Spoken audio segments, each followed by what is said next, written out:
At dawn on October 25th, 1944, in the waters off Samar Island in the Philippines, the most impossible naval battle in history was about to begin. 7 American escort carriers, essentially merchant ships with flight decks hastily welded on top, along with 3 destroyers and 4 even smaller destroyer escorts, were about to face the most powerful surface fleet ever assembled by the Imperial Japanese Navy.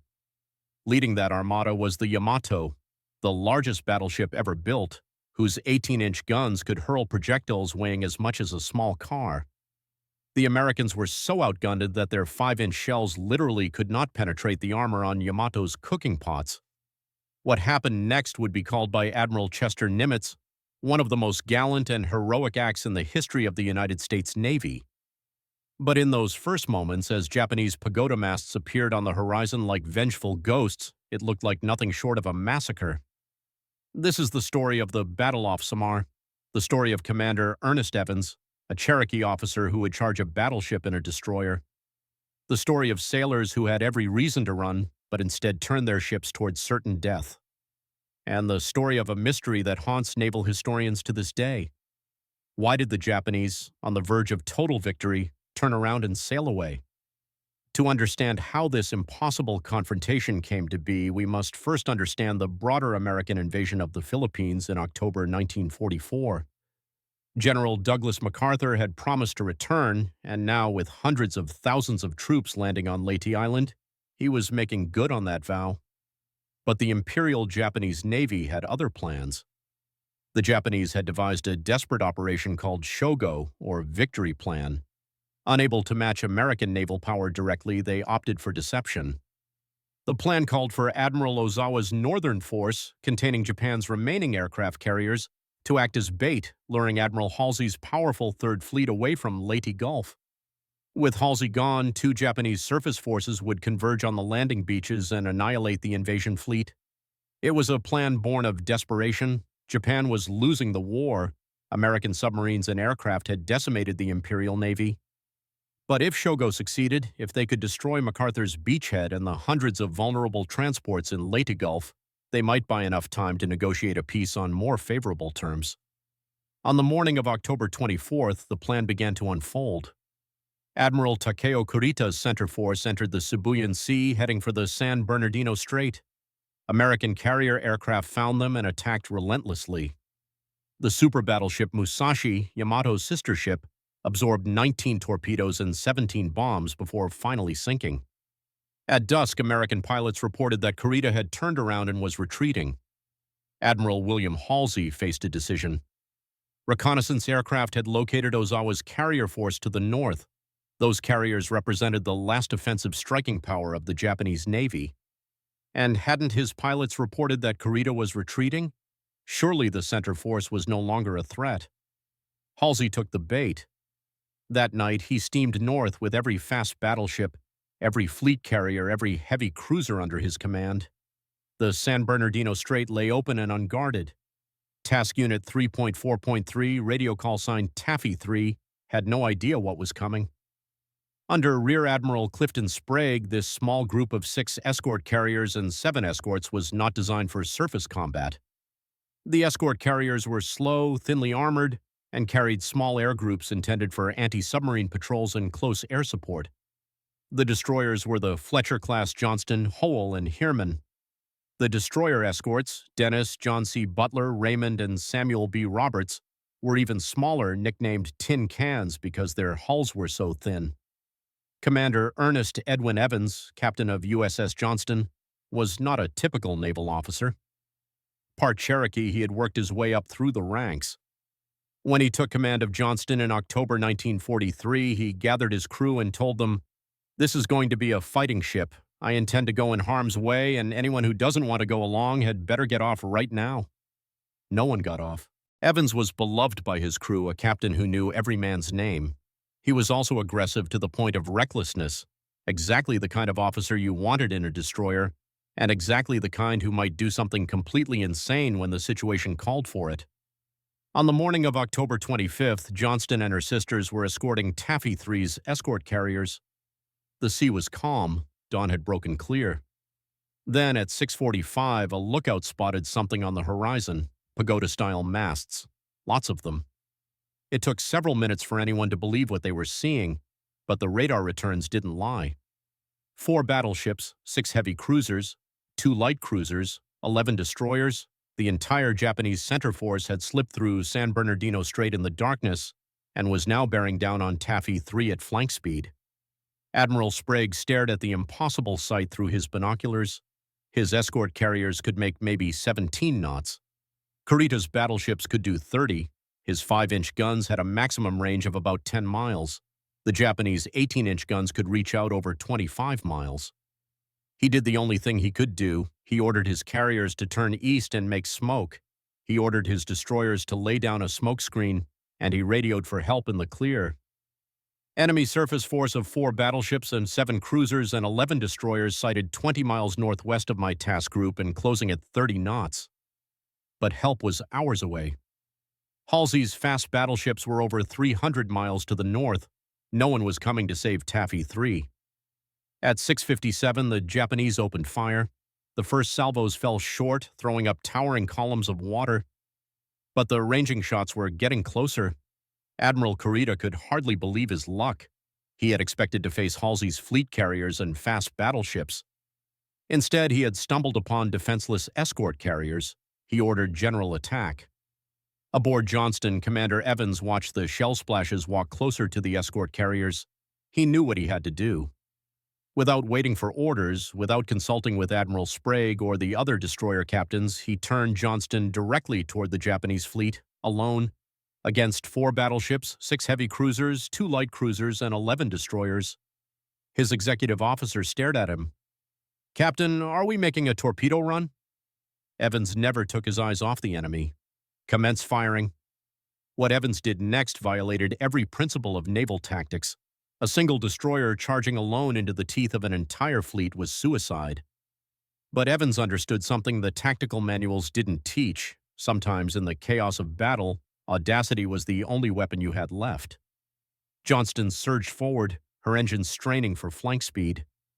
At 18,000 yards, she opened fire with her 5-inch guns. The shells arced toward the laid Japanese heavy cruiser Kumano. At that range, Johnston's guns couldn't penetrate armor, but they could damage superstructure, wreck fire control systems, kill exposed crewmen. The Japanese fleet shifted fire. Dozens of heavy-caliber guns tracked Johnston. The sea around her erupted in shell splashes. Evans threw his ship into a zigzag pattern, making himself a difficult target. But he never deviated from his course toward the enemy. At 10,000 yards, Johnston launched her torpedoes. 10 Mark 15 torpedoes raced toward the enemy formation at 46 knots. Evans counted down the seconds, then swung Johnston hard to starboard, racing back toward the smoke screen. One of his torpedoes struck Kumano in the bow. The heavy cruiser shuddered to a stop, knocked out of the battle. But Johnston had not escaped unscathed. Just as she entered the smoke screen, 3 14-inch shells from Congo smashed into her. One destroyed the aftergun mount. Another flooded the after-engine room. The third shell ripped through the bridge, killing or wounding nearly everyone present. Commander Evans was blown off his feet. Shrapnel tore through his left hand, nearly severing 2 fingers. Burns covered his face and neck, but he pulled himself up and immediately began giving orders. Johnston was hurt down to half speed, her steering damaged, but she was still in the fight. Behind him, Admiral Sprague was watching in astonishment. One of his destroyers had just charged the entire Japanese fleet and survived. But the Japanese ships were working around the smoke screen, getting into position to pour fire into his carriers. He grabbed his radio handset. "Small boys, attack!" The small boys were his destroyers and destroyer escorts, and what he was ordering them to do was charge the Japanese fleet in a suicidal attempt to buy time for the carriers to escape. Lieutenant Commander Robert Hagen in Hoel took his ship directly toward the enemy, firing continuously. Commander Amos Hathaway and Heermann did the same. Behind them, the 4 destroyer escorts joined the charge. Samuel B. Roberts, nicknamed Sammy B., was barely 300 feet long, displaced less than 1,500 tons, and was armed with only 2 5-inch guns and 3 torpedoes. Her crew called her the destroyer escort that fought like battleship. They were about to prove it. The battle dissolved into chaos. Japanese ships fired in all directions. confused by the smoke and rain squalls. American destroyers weaved through the forest of shell splashes, firing their small guns, closing to point-blank range to launch torpedoes. The escort carriers turned to fight as well. Their aircraft, most armed only with depth charges, made repeated strafing runs, dropping whatever ordnance they had, sometimes making dry runs just to distract enemy gunners. Commander Evans, his hand crudely bandaged, his bridge wrecked, conned Johnston from the fantail using a sound-powered phone. With her after engine room flooded, Johnston could only make 17 knots, but Evans kept her in the fight, firing at any Japanese ship within range, maneuvering to stay between the enemy and the carriers. At 7:40, Johnston found herself alongside the Japanese heavy cruiser Yahagi. At less than 4 miles, the two ships traded fire like street brawlers. Johnston's 5-inch guns hammered Yahagi's superstructure. Yahagi's 6-inch guns tore into Johnston's hull.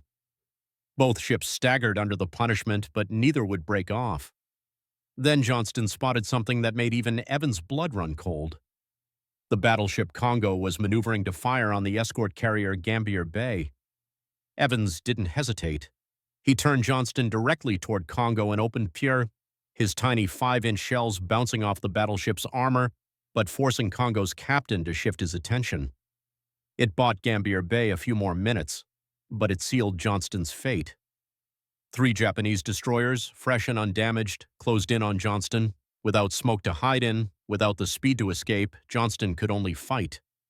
Evans ordered continuous fire. His remaining guns blazed away, scoring hits, but the Japanese kept coming. Shell after shell slammed into Johnston. Her forward gun mount was destroyed. Fires burned throughout the ship. Water poured in faster than the pumps could handle. And still Evans fought on, directing fire manually when systems failed, shouting encouragement to his crew. At 0850, with Johnston dead in the water, burning from stem to stern, Evans finally gave the order to abandon ship. The crew went over the side. 10 minutes later, Johnston rolled over and sank. Ernest Evans, last seen by survivors standing on the sinking deck, went down with his ship. Of Johnston's crew of 327 men, only 141 would survive. Evans was not among them, but his sacrifice had bought precious time. Hoel was gone too, sunk, after taking 40 hits. Samuel B. Roberts had charged so close to the Japanese heavy cruiser Chikuma that the cruiser's guns could not depress low enough to hit her. Sammy B's crew fired over 600 rounds from their 5-inch guns, so many they depleted their ready ammunition and had to form a human chain to pass shells from the magazine. They hit Chikuma again and again until Japanese destroyer fire finally crippled Roberts. She sank at 0955, taking nearly half her crew with her. The American sailors in the water watched as the battle continued to rage. Japanese destroyers passed by groups of survivors, and in at least one case, something remarkable happened. Survivors from Johnston reported that as a Japanese destroyer passed their group, the destroyer's captain appeared on the bridge wing, came to attention, and saluted the floating Americans. It was a gesture of respect from one warrior to another. Even as the destroyers died, the escort carriers were fighting for survival. Gambier Bay, unable to escape, was bracketed by shells from multiple Japanese cruisers. At 8:11, a salvo struck home. Gambier Bay began to list, her speed dropping, fires spreading. At 8:50, she capsized and sank, the only American aircraft carrier sunk by surface gunfire in the entire war. The other carriers were marginally better off. Kalinin Bay took 15 hits but somehow stayed afloat. Fanshawe Bay dodged salvo after salvo. The other carriers twisted and turned, their damage control parties fighting fires and flooding. And then, inexplicably, the Japanese fire began to slacken. At 0920, Admiral Kurita made a decision that would puzzle naval historians for decades. With victory in his grasp, with only a few battered American ships between him and the defenseless transports in Leyte Gulf, he ordered his fleet to cease the pursuit and regroup. At 0950, he ordered a general withdrawal. The Japanese center force turned north and headed back toward the San Bernardino Strait. Why? Kurita would later cite several reasons. His force was scattered. He had lost track of where he was relative to Leyte Gulf. Radio intercepts suggested American fast carriers were approaching. His ships were low on ammunition and fuel. The ferocious American resistance had convinced him he was facing fleet carriers and regular destroyers, not escort carriers and tin cans. But survivors from Taffy 3 believed they knew the real reason. The American sailors had fought with such ferocity, such complete disregard for their own survival, that Kurita concluded he must be facing a much more powerful force. No one would fight like that, he reasoned, unless they had reinforcements nearby. No one would charge battleships and destroyers unless it was part of some larger plan. He was wrong. There was no plan. There were no reinforcements. There was only courage and desperation and men who refused to run. When Admiral Nimitz received the reports, he could hardly believe what he was reading. His official commendation stated that the action was nothing short of special dispensation from the Lord Almighty. The cost had been terrible. Johnston, Hoel, Samuel B. Roberts, and Gambier Bay were gone. Nearly 1,000 American sailors had died. Many more were wounded. Those who survived the sinking spent hours or days in the water before rescue, enduring thirst, exhaustion, and shark attacks. But they had won. The Japanese center force retreated. MacArthur's invasion proceeded. The Philippines would be liberated. Commander Ernest Evans was posthumously awarded the Medal of Honor. He was the first Native American in the United States Navy to receive the Medal of Honor. Lieutenant Commander Robert Copeland, captain of Samuel B. Roberts, received the Navy Cross. Years later, when asked about the battle, he would say, "We had no chance of winning, no chance even of surviving, but we fought anyway because that's what you do. You don't surrender, you don't quit. You fight until you can't fight anymore." The battle off Samar lasted less than 3 hours, but in those hours, the men of Taffy 3 wrote one of the most extraordinary chapters in naval history. They proved that courage could overcome firepower, that determination could trump numbers, that sometimes, when faced with impossible odds, the only rational response was to charge directly at the enemy and make them pay for every inch. The Japanese would never again mount a major surface operation. The Battle of Leyte Gulf destroyed the Imperial Japanese Navy as an effective fighting force. From that point forward, the Americans would advance almost unchallenged across the Pacific, until finally the atomic bombs fell and Japan surrendered. But for the survivors of Taffy 3, the memory of that morning off Samar would never fade. The memory of shells the size of telephone poles arcing across the sky, the memory of ships charging into impossible fire, the memory of a Cherokee commander who charged a battleship and a destroyer and by all the laws of naval warfare should have died in the first 5 minutes, but who instead held on for over 2 hours, fighting until his ship literally fell apart beneath him. In the years after the war, survivors would hold reunions. Men who had never met during the battle would come together to remember their fallen comrades. They would tell stories about Commander Evans, about the Japanese captain who saluted, about the impossible things they had witnessed that day. The Navy would commission new ships bearing the names of the ones lost, a new Johnston, a new Hoel, a new Samuel B. Roberts. The names would carry on, as would the legacy of what those ships and their crews had accomplished. There is a debate among naval historians about what would have happened if Admiral Kurita had pressed his attack. Most agree that he probably would have reached the transports and caused catastrophic damage. But by the time he reached Leyte Gulf, American carrier aircraft from other groups would have arrived. American Army aircraft from Leyte's airstrips would have joined the attack. Halsey, racing south at flank speed, would have arrived by late afternoon. Kurita's fleet would have been trapped and destroyed to the last ship. In other words, if Kurita had continued his attack, he would have accomplished his mission and then died doing it. His withdrawal saved his fleet from complete annihilation, but it meant that the sacrifice of Johnston, Hoel, Samuel B. Roberts, and Gambier Bay had not been in vain. Their deaths had bought enough time, their courage had created enough doubt, their fight had been enough. Today, in the National Museum of the Pacific War, there is an exhibit dedicated to the battle off Samar. It includes photographs of the ships, personal effects of the sailors, and detailed maps showing the impossible geometry of the battle. Visitors stop before it, read the plaques, study the photographs. Most walk away shaking their heads, unable to quite believe what they have read. Because the battle off Samar should not have happened the way it did. The Americans should have run. The Japanese should have won. Every logical analysis said the battle should have been a massacre, but war is not always logical. Sometimes it becomes something that transcends tactics and technology and reveals something fundamental about human nature, about the capacity for courage in the face of hopeless odds, about the willingness to sacrifice everything for your shipmates, for your mission, for principles larger than yourself. The men of Taffy 3 faced a choice that morning off Samar. They could have surrendered. They could have scattered and tried to escape. Instead, they fought. Destroyers charged battleships. Escort carriers turned to face cruisers. Aircraft made attack runs without bombs. And in doing so, they achieved something immortal. Admiral Clifton Sprague, who commanded Taffy 3 that day, would later write in his action report, "The failure of the enemy to completely wipe out all vessels of this task unit can be attributed to our successful smokescreen, our torpedo counterattack, and the definite partiality of Almighty God." Perhaps he was right. Perhaps there was divine intervention that day. But if so, that intervention came in the form of sailors who refused to accept the inevitable, who charged when they should have fled, who fought when they should have died, who proved that sometimes David really does beat Goliath.